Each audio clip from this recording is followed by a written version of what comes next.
It is a long weekend. My fringe isn't working with me, but the show must go on.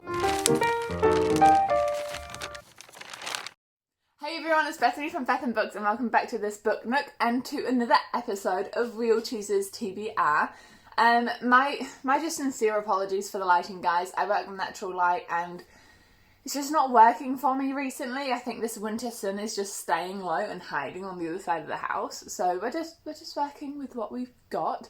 It feels like I just filmed episode 14, I think, of Real Choosers my TBR, but I have just been on a reading streak. I am not going to lie to you. So check out my wrap up. That will also have been posted at the same time as this video. Alrighty, let's get on with this, shall we? So before I spin, I've got two themed reading vlogs coming up.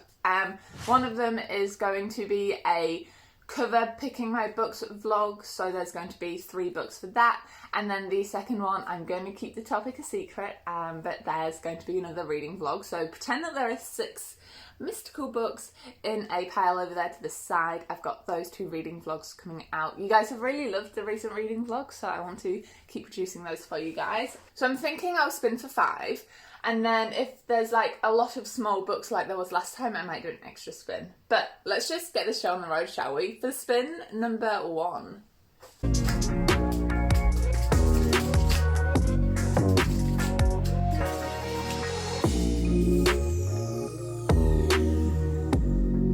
Contemporary, yay! I was very scared there for a second. It was going to be on start a series, and I was not ready to start another series. So contemporary, yes. Alright, I have rearranged all my shelves, so my want to read shelf is no longer this one here. They're just scattered throughout. So I need to have a think.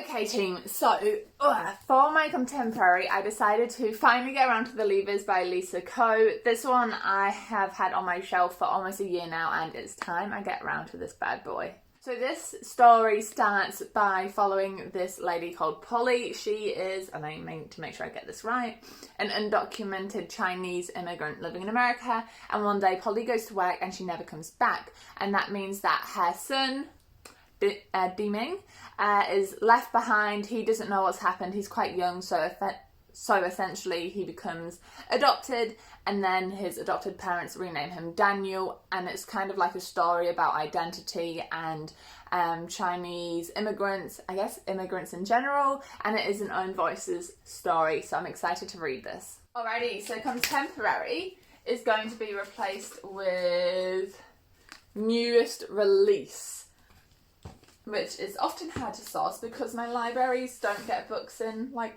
straight away. Oh, I'm eating hair. Om nom nom. Alright, for spin number 2.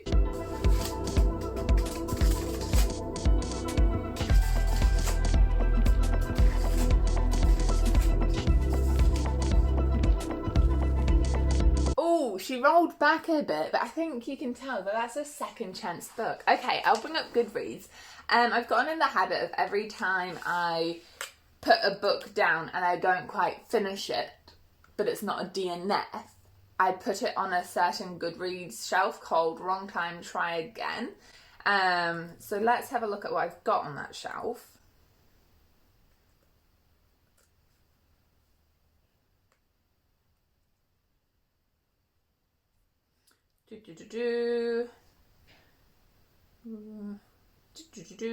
Wrong Time, Try Again. Apparently there's 18. Okay. I think, to be honest with you guys, I am vibing Call Down the Hawk, or, hang on, where is that? So I think I'm vibing Call Down the Hawk, but one that isn't on there, but I did also start, isn't the other Stay Vata book called All the Crooked Saints. This one was a gift from Titus for the anniversary, and I'm very tempted to like get into it, especially considering the other book in the duology is out, but then that also means starting a new series. Or there's All the Crooked Saints, which I don't know if it is a series actually. Let me quickly check. Yeah, see, All the Crooked Saints is a standalone. I think for that reason I'm going to go for this one, just because And I promise it's not to do with the length this time, just because there's so many series on the go at the moment that I'm reading that I'm trying to catch up on. I don't want to start another one. I'd rather like binge read the series. So, Oh, the Crooked Saints. Now, I remember with this one, I read about 50 pages, I want to say, before putting it down. I just don't think I was in the right frame of mind for it. It's kind of quite a whimsical story, at least in the beginning, and I think I was after something more intense, but of course it's Stay Verta, I Love Her Raven Boys series, so I really do want to finally get around to this. It follows a group of friends, I believe, and there's something about miracles and a radio station that's like illegal that they run out in the desert, and that's kind of all the blurb really tells me. It's kind of vague in that way, but I am interested very much, and I honestly think the cover is so gorgeous. Alrighty, so second chance book is going to be replaced with random number off my own unread shelf, which would be really terrifying because it could be a massive one. Alright, spin number 3.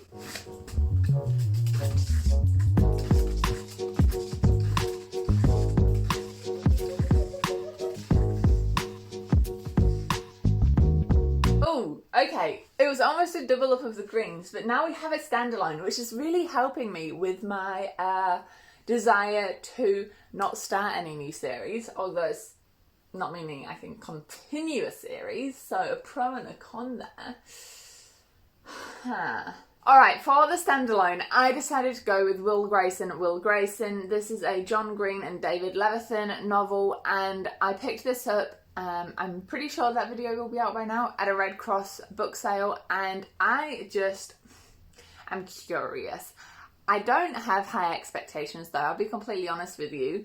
I don't hate John Green, I just don't think he lives up to all the hype. I don't know if I've given any of John Green's books 5 stars. The highest one might have been Paper Towns or Turtles All the Way Down, which are my favourite ones of his that I've read. But the fact that he wrote this with David Levithan, which is the author of Boy Meets Boy, which I've heard is good. It's on my shelf somewhere too. I'm yet to read that one. I was just intrigued to see what John Green does when it's a combined written novel. Do you get what I mean? And the blurb says it's one night in Chicago, 2 guys, both named Will Grayson, cross paths. I'm kind of assuming there's some male-male romance just because the blurbs on the back say things like a high-energy tale of teen love, lust, intrigue, anger, pain, and friendship. I'm kind of hoping it's not the same, but similar to Aristotle and Dante. Is giving me a similar vibe to that. Alrighty, standalone is being replaced with... Oh, those are the wrong way round. Let me shove those back in. With random word. Okay. Let's see if this wheel doesn't land on green again. So for spin number 4.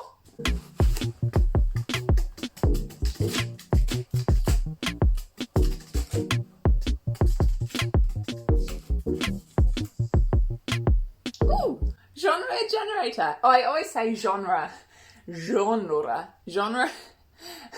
I always like trip over these words. Genre generator. I think that's how you say it.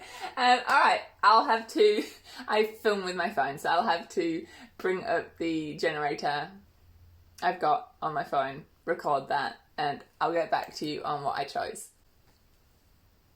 Honestly, this fringe is not doing it for me. How dare it? Okay.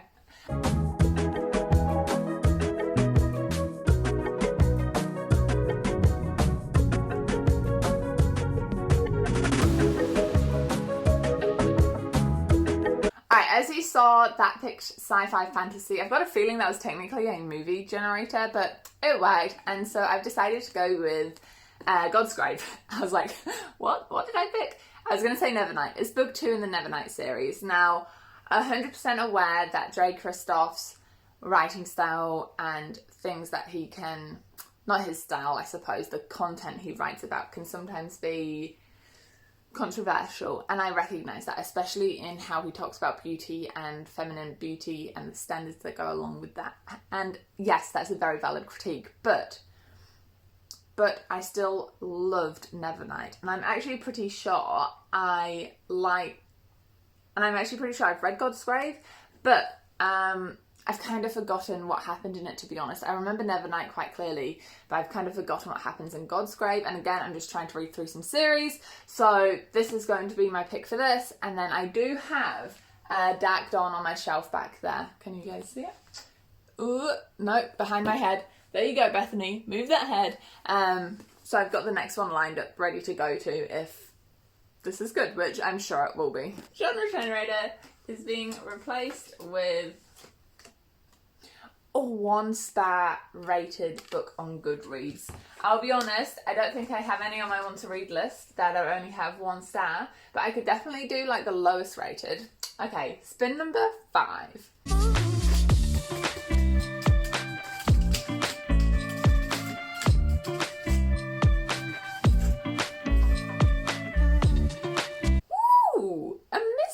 We haven't landed on red in so long. Okay, I have a couple of mysteries that I do want to get to, so let me just have a look at my list and I'll come back to you with one. Alright, for mystery, I feel like I've bent it a little bit. This isn't a pure mystery, this is like a mystery thriller, and you might have remembered that I picked up Hannibal. I think it's out there somewhere. I picked up Hannibal, which is the 3rd book in the series, in the last episode. And this is the last one in the series, so I'll be able to highlight everything green in my massive spreadsheet and be finished with it. And I don't say that with excitement because I want to, like, finish with the story, because I don't like it. I just really love these series. I think Thomas Harris has written some fantastic novels. I say that, I've only read the first 2, about to start the 3rd one. If you don't know, there's like a bit of overlap. Like, here we go, a little YouTube insight, guys. I film my Real Choosers TBR videos when I've still got like 2 books left on my TBR, because I need time, especially if a library book comes up that I need to put on hold. So yeah, just being honest with you guys, like always. So that's going to be my mystery book pick. I don't want to say much because it would spoil the rest of the series, but I believe this is like his big finale, you know what I mean? Like Hannibal the character's last run of freedom, doing his creepy stuff. I'm looking at my pile here. Oh, lots of red spines and then blue. I think I might be able to squeeze one more in. Shall we squeeze one more in? Let's do it. Let's do it. So, mystery is going to be replaced with recently returned shelf. Is that not just the same as the one I used to pick up the Crooked Saints? Oh well, it's going up there. So, for the bonus spin of spin number 6...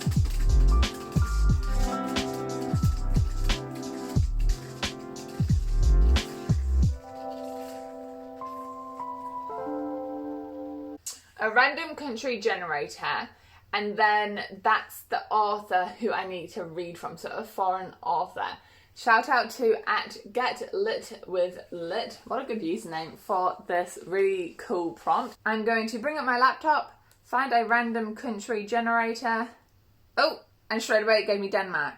I need to find a book written by a Danish author. Okay, see?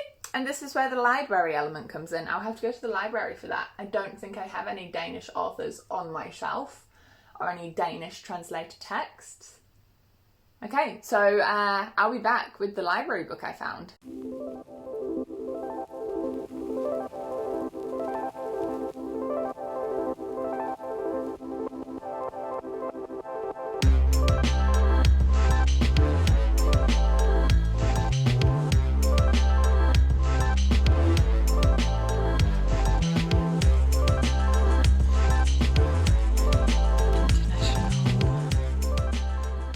I'm looking for H. H.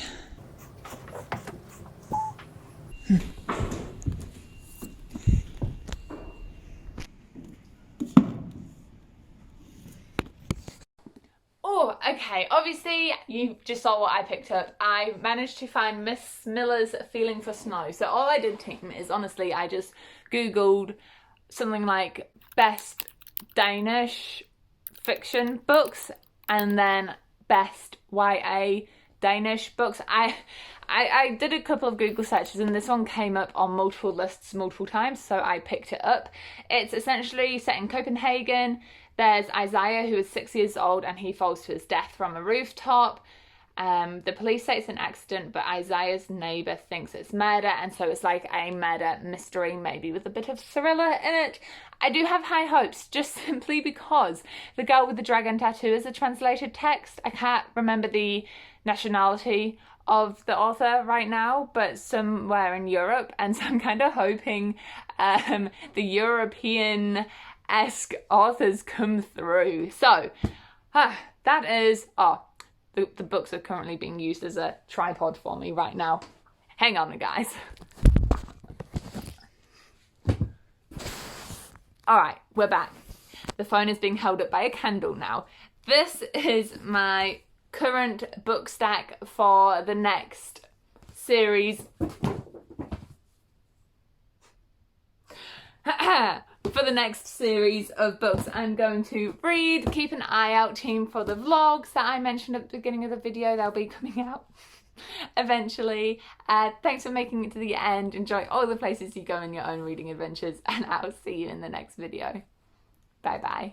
Spinning the wheel for my beautiful subscribers.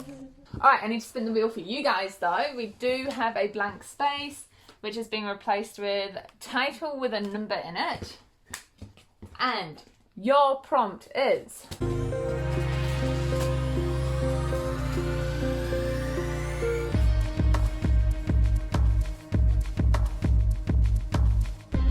Alright, I'll disappear, but I'll pop on the screen a random word generator, and whatever pops up, try use that, find that word somewhere in the blurb or in the cover, or I don't know, somewhere in the book. Alright, bye bye guys.